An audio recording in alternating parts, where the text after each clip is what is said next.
नेता या राजनेता बीजेपी दफ्तर में तभी आते हैं जब बीजेपी कंप्लीट ये पिक्चर क्लियर हो जाती है कि बीजेपी जीत चुकी है या जीत रही है। लेकिन अभी तकरीबन जैसा मैंने आपको पहले कहा था कि 12:30 बजे तक का वो इंतजार कीजिए।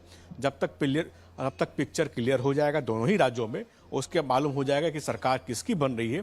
उसके बाद आपको दोनों ही पार्टियों में, न केवल बीजेपी मतलब बीजेपी ही नहीं, कांग्रेस के हेडक्वार्टर में ही आपको हलचल दिखेगी। लेकिन अभी फिलहाल सिर्फ राष्ट्रीय प्रवक्ता जिनकी ड्यूटी लगी है, उनके अलावा कोई और बड़ा नेता बीजेपी हेडक्वार्टर में नहीं है। सभी अपने अपने घरों में टेलीविजन स्क्रीन पर चिपके होंगे और देख रहे होंगे और रुझानों को देख रहे होंगे।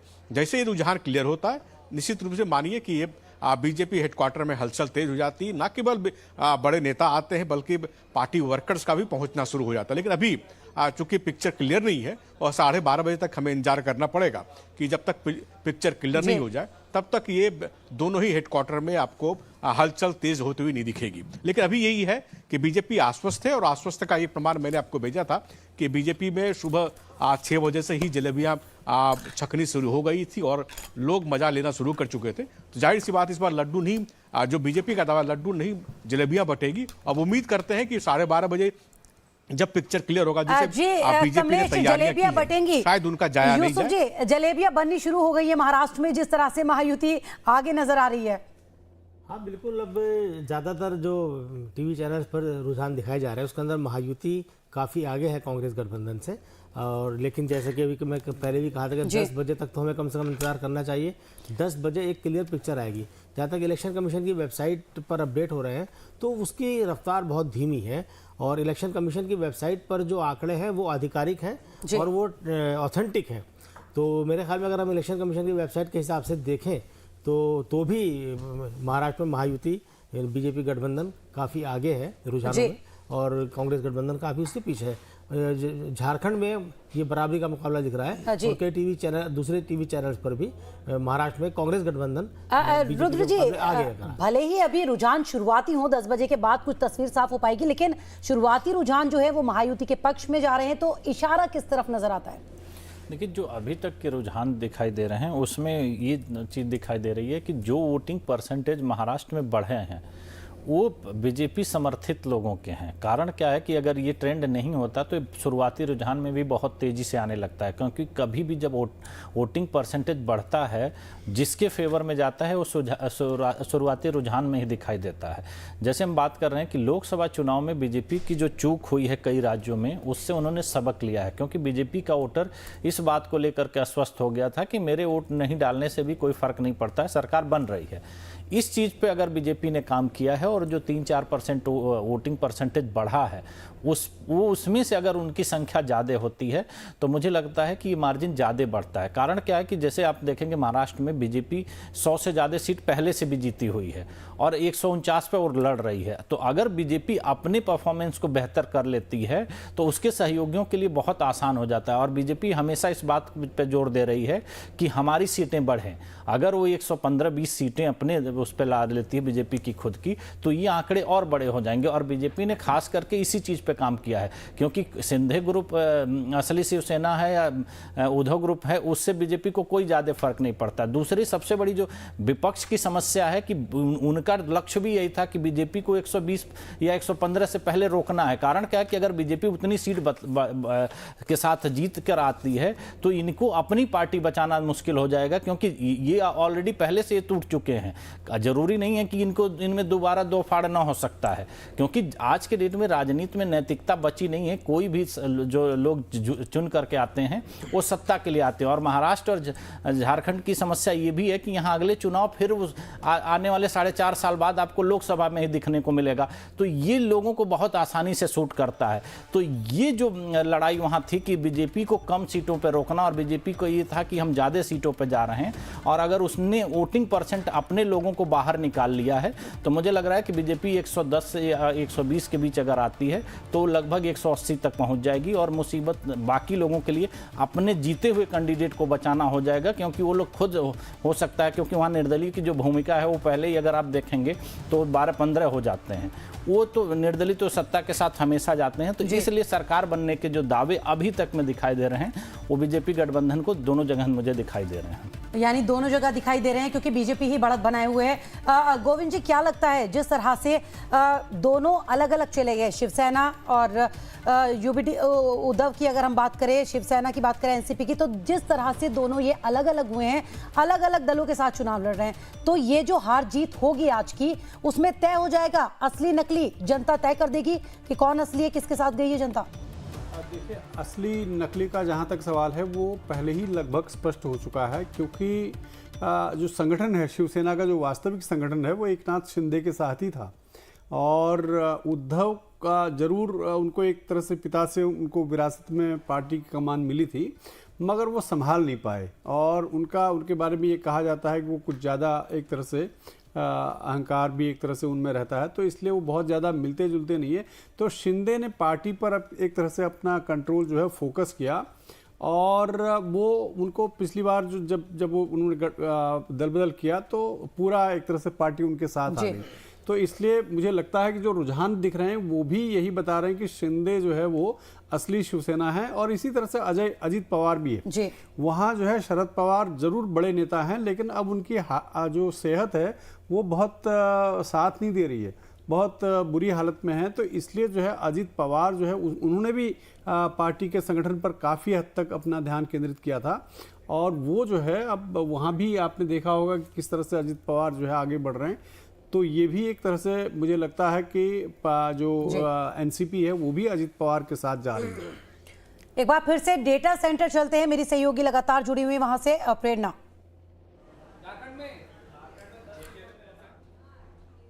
बिल्कुल फराह, एक बार फिर से नजर डालते हैं इस वक्त क्या कुछ कहते हैं आंकड़े। इलेक्शन कमीशन का आंकड़ा पल पल देखिए आंकड़े में बदलाव हो रहा है, और इस वक्त हम बात करेंगे कि कौन सी पार्टी, झारखंड की बात करें हम, कौन सी पार्टी इस वक्त लीड करती हुई नजर आ रही है, कितनी सीटें किसके खाते में इस वक्त। देखिए आरजेडी की बात करें, 2 सीटों पर इस वक्त आरजेडी लीड करती हुई नजर आ रही है फराह। और कांग्रेस की बात करें तो कांग्रेस के खाते में भी अभी देखिए 2 सीटें नजर आ रही हैं सीधे सीधे तौर पर। आजसू 1, जेएमएम के खाते में 1, और जेएलकेएम की बात करें 1 सीट उसके पास भी नजर आ रही है। सीपीआईएमएल के पास 1, बीजेपी 1, और इंडिपेंडेंट की बात करें, अन्य की बात करें तो 1 सीट अभी दिख रही है। फरा, ये झारखंड का पूरा ब्यौरा इस वक्त हम लाइव टाइम्स पर बता रहे हैं। इलेक्शन कमीशन का डेटा क्या कुछ कहता है, रुझानों को लेकर नतीजे आने अभी बाकी हैं, रुझान का पल पल का अपडेट हम इस वक्त बता रहे हैं। और झारखंड की बात करें तो इस वक्त आरजेडी के खाते में 2 और कांग्रेस के खाते में 2 सीटें सीधे सीधे तौर पर जाती हुई नजर आ रही है। अब देखिए आगे एक ओवरऑल फिगर की अगर हम बात करें, RJD 2, Congress 2, AJSU 1, JMM 1, JLKM 1, CPIML 1, BJP 1 और अदर्स की बात करें तो 1। ये पूरा इस वक्त ब्यौरा है फरा, क्या कुछ कहता है इस वक्त इलेक्शन कमीशन का डेटा झारखंड का 81 सीटों पर पूरा ब्यौरा क्या कुछ। अब मैप पर एक नजर डालते हैं, 81 सीटों में कौन सी सीट पर कौन सी पार्टी इस वक्त लीड करती हुई नजर आ रही है। सबसे पहले चतरा सीट की बात करें, यहां से आरजेडी के उम्मीदवार रश्मि प्रकाश इस वक्त आगे नजर आ रही हैं। फरा, एक सीट का ब्यौरा इस वक्त हम बता रहे हैं, झारखंड की 81 सीट। और अगली सीट की अगर हम बात करें, चतरा से आगे बढ़ते हैं, पनकी सीट, यहां से इंडिपेंडेंट प्रत्याशी देवेंद्र बढ़त बनाए हुए इस वक्त। और अगली सीट की अगर हम बात करें सिमरिया सीट की, तो यहां से जेएमएम मनोज कुमार चंद्र यहां से बढ़त बनाए हुए हैं इस वक्त। अगली सीट मंडू सीट की बात करें, यहां से कांग्रेस के जयप्रकाश भाई पटेल आगे चल रहे हैं, इस वक्त लीड करते हुए नजर आ रहे हैं। अगली सीट की अगर हम बात करें तो रामगढ़, यहां से आजसू आगे निकल रहे फरा, कैंडिडेट का नाम सुनीता चौधरी। गोमिया की बात करें, यहां से जेएलकेएम पूजा कुमारी यहां से बढ़त बनाए हुए लीड कर रही है इस वक्त पूजा कुमारी। और अगली सीट की बात करें बेरमो सीट की, यहां से कांग्रेस बढ़त बनाए हुए है इस वक्त। नीतू के पास चलेंगे, महाराष्ट्र का डेटा। नीतू जरा समझाइए कुछ।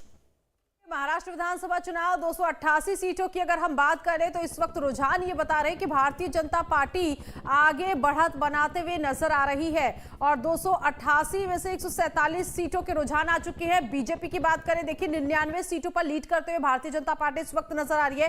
कांग्रेस की बात की जाए, 39 सीटों पर कांग्रेस जो गठबंधन है वो लीड करते हुए इस वक्त दिखाई दे रही है, और अन्य के खाते में 9 सीटें अभी गई हैं। तो ये महाराष्ट्र विधानसभा चुनाव के इस वक्त रुझान बता बता रहे हैं।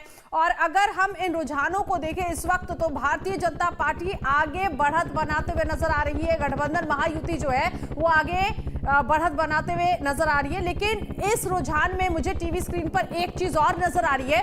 यूपी उपचुनाव की अगर बात करें तो बीजेपी 2 सीटों पर आगे चल रही है। मेरा सवाल यहां पर गोविंद जी से भी होगा, यूपी उपचुनाव को लेकर 2 सीटों पर भारतीय जनता पार्टी का लीड करना और समाजवादी पार्टी 1 सीट पर, क्या इशारा कर रहा है? इस बार कांटे की टक्कर या फिर और ज्यादा टफ फाइट जो है वो दिखाई दे रहा है भारतीय जनता पार्टी के लिए? जी ही है। और क्योंकि पिछली बार जो है लोकसभा में जिस तरह से समाजवादी पार्टी काफ़ी उत्साह में थी और काफ़ी बढ़िया समर्थन भी जनता का उसको मिला था, तो उसकी वजह से कांटे की टक्कर तो है ही है। अब यह है कि भाजपा ने कितना अपने आप को संभाला है, कितना अपने आप को सुधारा है और किस तरह से जो है वो टिकटों के बंटवारे में एक तरह से सावधानी बरती गई है। इसको लेकर के मुझे लगता है कि आने वाले थोड़े समय में और क्लियर हो जाएगा। अभी फिर पता चल रहा है कि समाजवादी पार्टी भी 2 हो गए हैं और 2 भाजपा है, तो अभी देखना पड़ेगा, 10 बजे के बाद स्पष्ट होगी। जी, तो एक बार फिर से तस्वीर समझा देते हैं। महाराष्ट्र की बात करें तो महाराष्ट्र में बीजेपी गठबंधन 99 पर आगे चल रहा है, जो अभी तक के रुझान सामने आए हैं। इसके अलावा कांग्रेस गठबंधन की बात करें तो वो 39 सीटों पर पहुंचा है। तो ये शुरुआती रुझान 99 पर बीजेपी गठबंधन, 39 पर कांग्रेस गठबंधन। अदर्स की बात करें तो 13 सीटों पर आगे शुरुआती रुझान में अन्य। तो महाराष्ट्र के आंकड़े आपको दिखा रहे हैं, यानी लगातार बीजेपी गठबंधन वहां पर आगे है, महायुति आगे है, महाविकास अघाड़ी काफी पीछे महायुति से, 99 पर महायुति, जबकि महाविकास अघाड़ी 39 सीटों पर और अन्य के खाते में 13 सीटें अभी तक की। इसके अलावा झारखंड की अगर बात करें तो वहां पर भी बीजेपी 5 पर, जबकि कांग्रेस ने बढ़त बना ली है 8 सीटों पर, अदर्स 2 पर। तो झारखंड में कांग्रेस गठबंधन आगे चल रहा है 8 सीटों पर, शुरुआती रुझान में 5 पर बीजेपी और 2 अन्यों के खाते में। तो लगातार आपको पल पल की अपडेट दे रहे हैं, शुरुआती रुझान सामने जो आ रहे हैं आपको लगातार वो हम पहुंचा रहे हैं। इस वक्त की बड़ी खबर, करहल, सीसामऊ, फूलपुर सीट पर समाजवादी पार्टी आगे चल रही है। उत्तर प्रदेश के उपचुनाव में करहल से समाजवादी पार्टी के तेज प्रताप सिंह आगे चल रहे हैं। 9 सीटों पर उपचुनाव हुआ था। खैर और मंझवा सीट पर बीजेपी को बढ़त दिखाई दे रही है। तो खैर और मंझवा सीट पर बीजेपी, जबकि कई और सीटों पर समाजवादी पार्टी आगे चल रही है। 9 सीटों पर उपचुनाव हुआ था उत्तर प्रदेश में और उसके भी नतीजे आज ही सामने आएंगे। काउंटिंग लगातार जारी है सुबह 8 बजे से।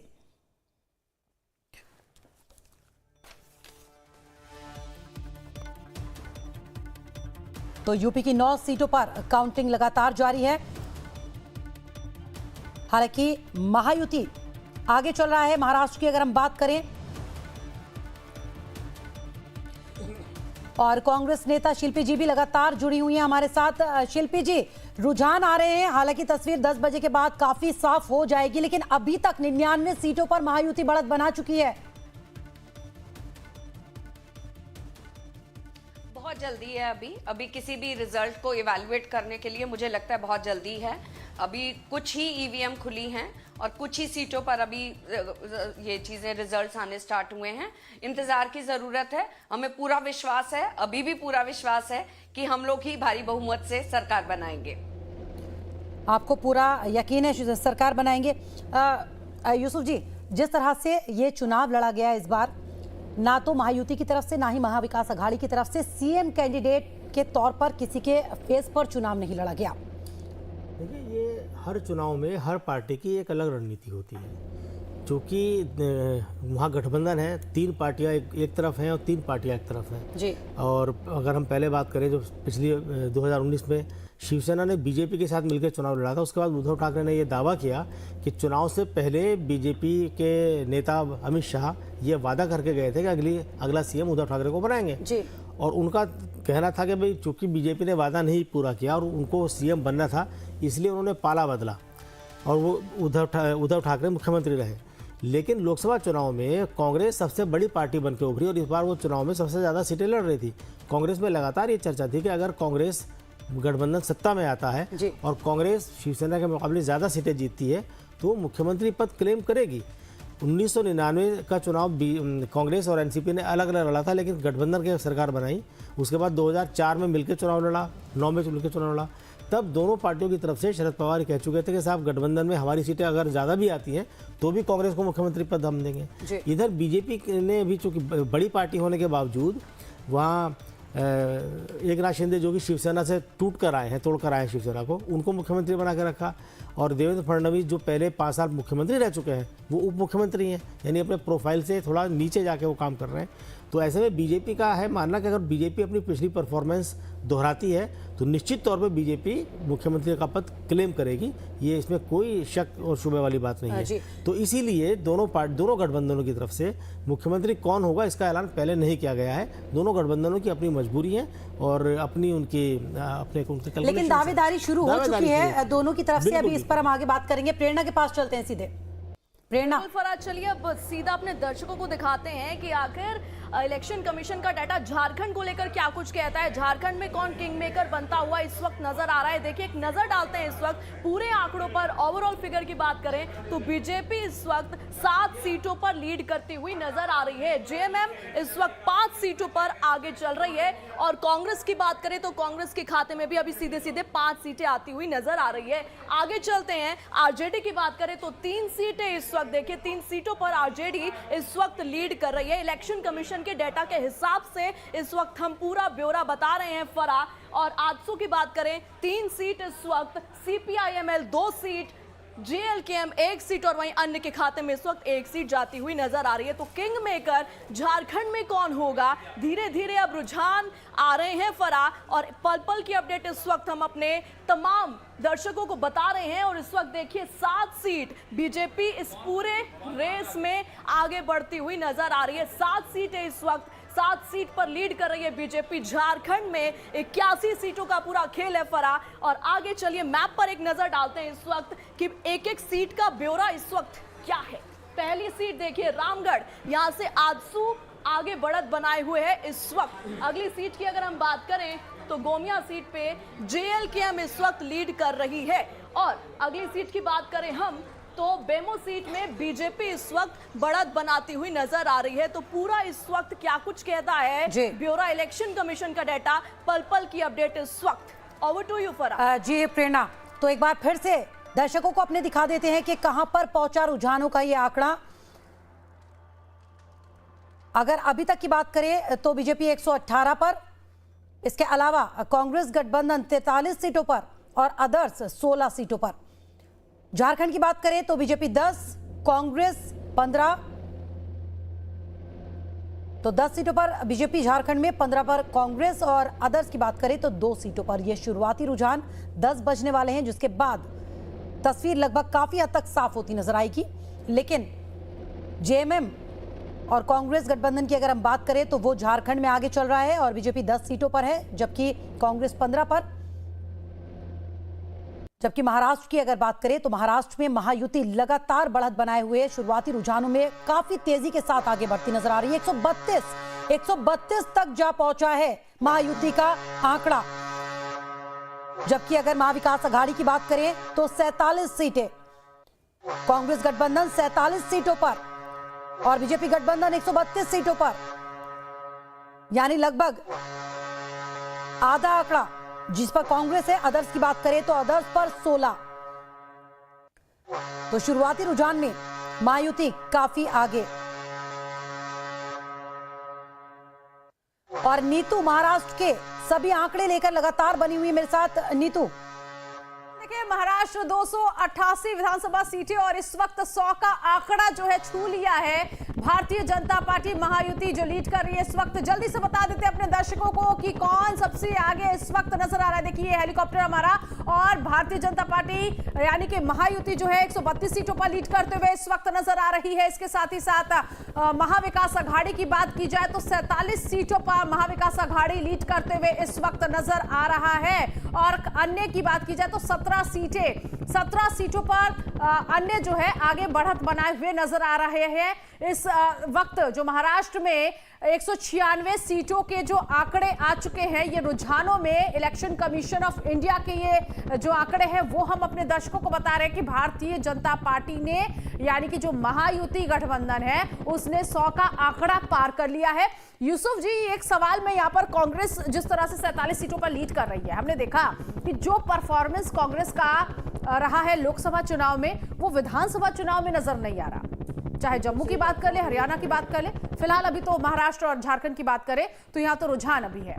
देखिए, महाराष्ट्र में कांग्रेस की परफॉर्मेंस, उसने जो मेहनत की है, जिस तरह पूरी ताकत झोंकी, जिस तरह तमाम प्रदेशों के नेताओं को वहाँ डेरा डाल के रखा, उसके हिसाब से देखें तो कांग्रेस का परफॉर्मेंस बहुत ज़्यादा खराब है। कि कांग्रेस ने 100 से ज़्यादा सीटों पर चुनाव वहाँ लड़ा है। उसके मुकाबले में अगर हम देखें तो एनसीपी, शरद पवार की पार्टी जो है, उसका परफॉर्मेंस सबसे अच्छा है।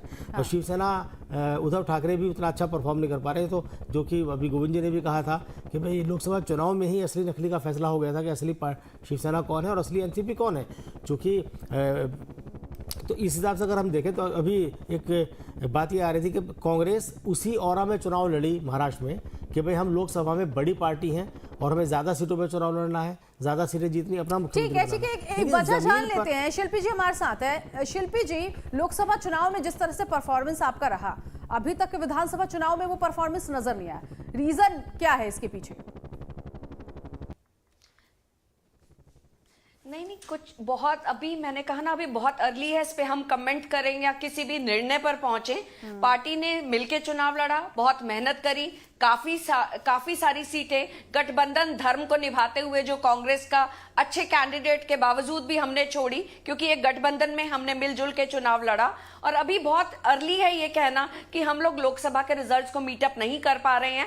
यहाँ लोग देख रहे हैं कि वोटिंग परसेंटेज ज्यादा होने का फायदा बीजेपी को मिलेगा। मैं कह रही हूँ सत्ता के खिलाफ चुनाव लोगों ने वोट डाला, जो 4% जो बढ़ोतरी हुई है वोट लोगों ने डाला है, सत्ता के खिलाफ है। सवाल जो मेरा था यहाँ पर, सबसे ज्यादा हमने हरियाणा और जम्मू को लेकर भी पूछा है क्योंकि उसके रिजल्ट आ गए हैं। फिलहाल आदित्य, क्योंकि आदित्य महाराष्ट्र में इस वक्त मौजूद है। आदित्य, जो इस वक्त हम ये आंकड़े देख रहे हैं कि भारतीय जनता पार्टी 132 पर लीड करते हुए नजर आ रही है। भारतीय जनता पार्टी, महायुति, सबसे ज्यादा सीटों पर चुनाव लड़ने वाली पार्टियां, और ऐसे में स्ट्राइक रेट क्या बता रहा है इस वक्त? भारतीय जनता पार्टी का स्ट्राइक रेट अच्छा है, इसीलिए ये जो सीटें हैं इस वक्त लीड करते हुए रुझानों में। देखिए, इससे पहले एक उदाहरण रहा हरियाणा का। हरियाणा में जिस अंदाज में भाजपा ने चुनाव लड़ा था, लगभग उसी अंदाज में महाराष्ट्र में भी वो दोहराने जा रही है। जो रुझान आ रहे हैं, जो भले ही शुरुआती रुझान है लेकिन ईवीएम खुल चुके हैं और उसके बाद लगभग सभी सीटों पर रुझान है। 279 सीटों पर रुझान आ रहे हैं। उनमें 279 में से लगभग 200 के आंकड़े को, यानी कि 250 को क्रॉस कर चुकी है महायुति, भाजपा और उसके सहयोगी। कांग्रेस काफी पीछे है, यानी कि सत्ता के पास पहुंचने में कुछ चमत्कार टाइप का हो जाए तो बात अलग है।